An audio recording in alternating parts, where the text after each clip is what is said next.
What's good, Commanders fans? Just wanted to make a video about the coaching search update here. Both playoff games yesterday that happened. My picks, I picked the Ravens to win and I picked the Niners to win. So I was 1 for 1.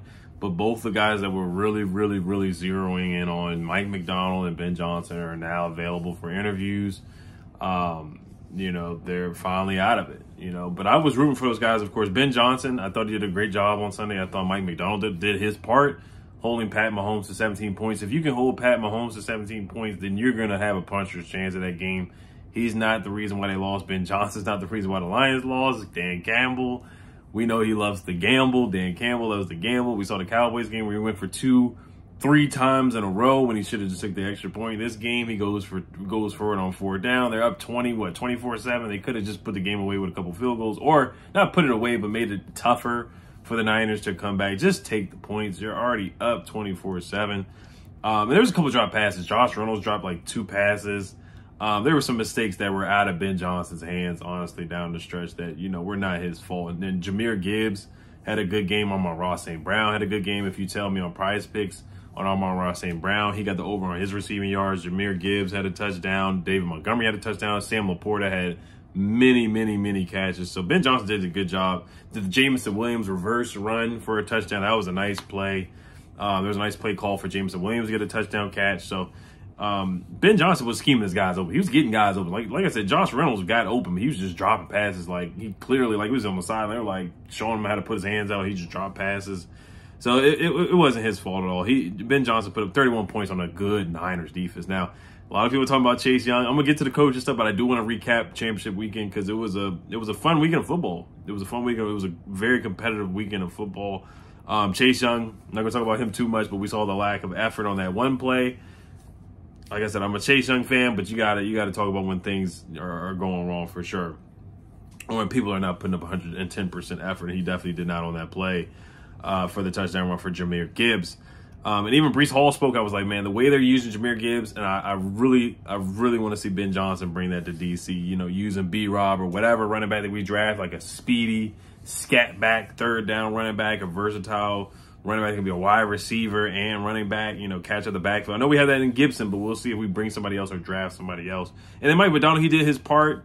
You know, Lamar Jackson didn't have his best game. Zay Flowers fumbling on the 1-yard line, taunting somebody, pushing somebody to the ground, pushing them back.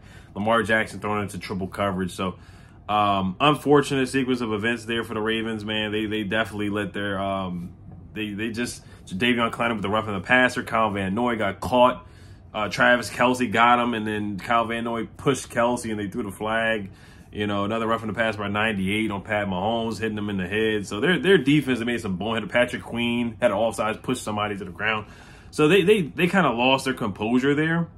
But holding Pat Mahomes to 17 points, that put them in a position to win the game. And they had a couple shots to really win the game. So, but both these guys are available. You look at the schedule coming up for the week. Ben Stanek put this out.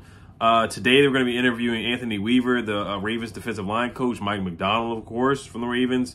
And then Tuesday's Dan Quinn. Dan Quinn gets another interview in Ashburn, an in-person interview. And then Aaron Glenn, the defensive coordinator for the Lions.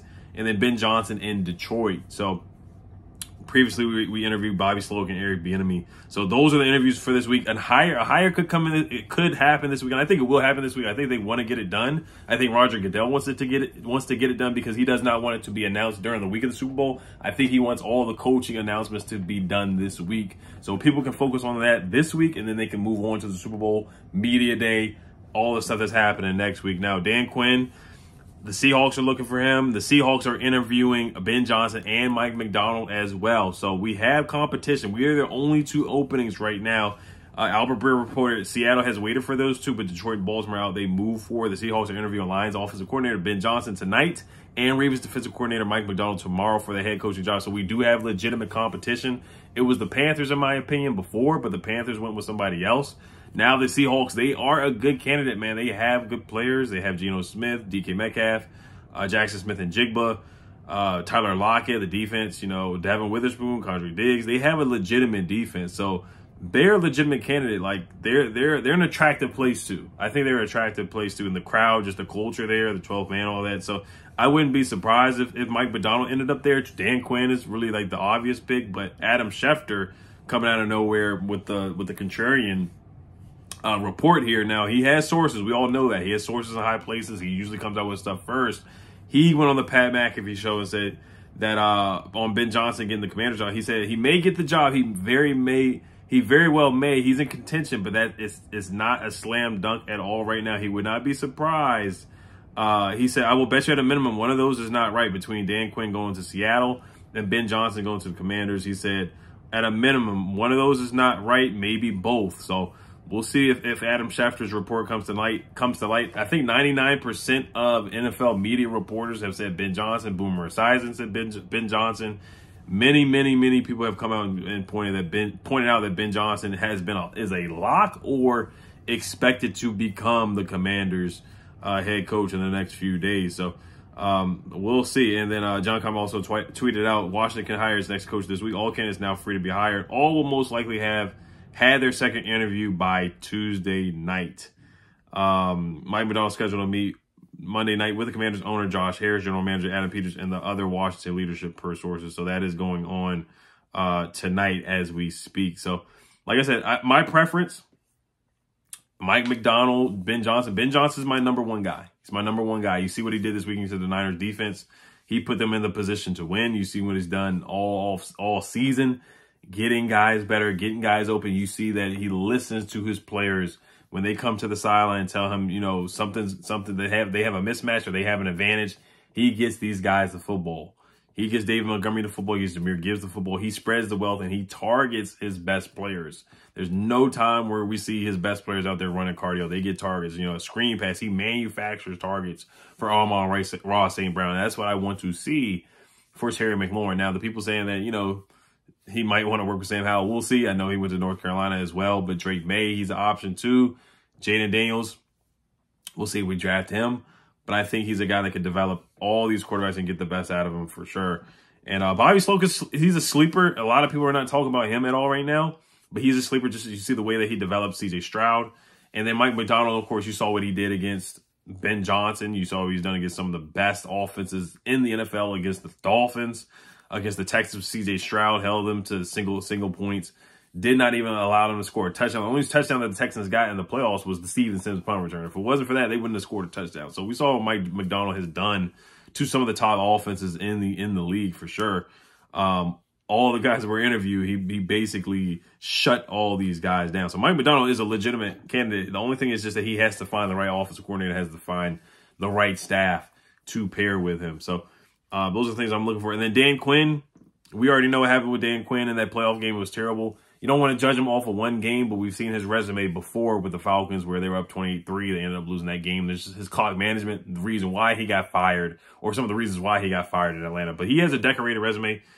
He's done a lot of good things in his career, and he's a darn good defensive coordinator. He's a darn good defensive coordinator.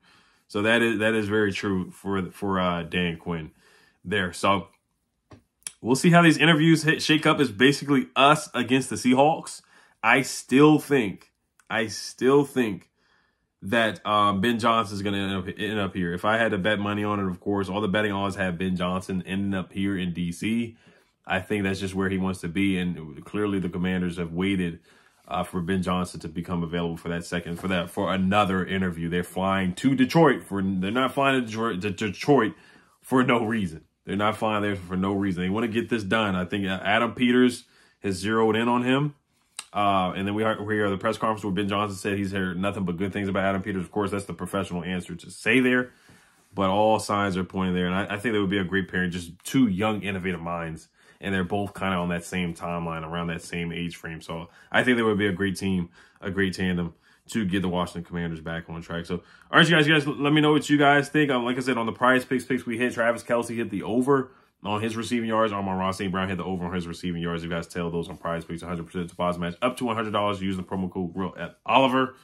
First time you get 100% deposit match. So that's all the news coming out there with the coaching staff stuff. I hope something happens very, very soon. I'm hoping that we end up with one of these guys. I think it's a win with either Ben Johnson or Mike McDonald. I think you cannot go wrong. Bobby Slowick included there. Don't want to retread. I do want a young guy to come in there and take over as the head coach, the first head coach for the new Josh Harris regime. So, all right, you guys, let me know what you guys think. Hell, the Commanders. Peace.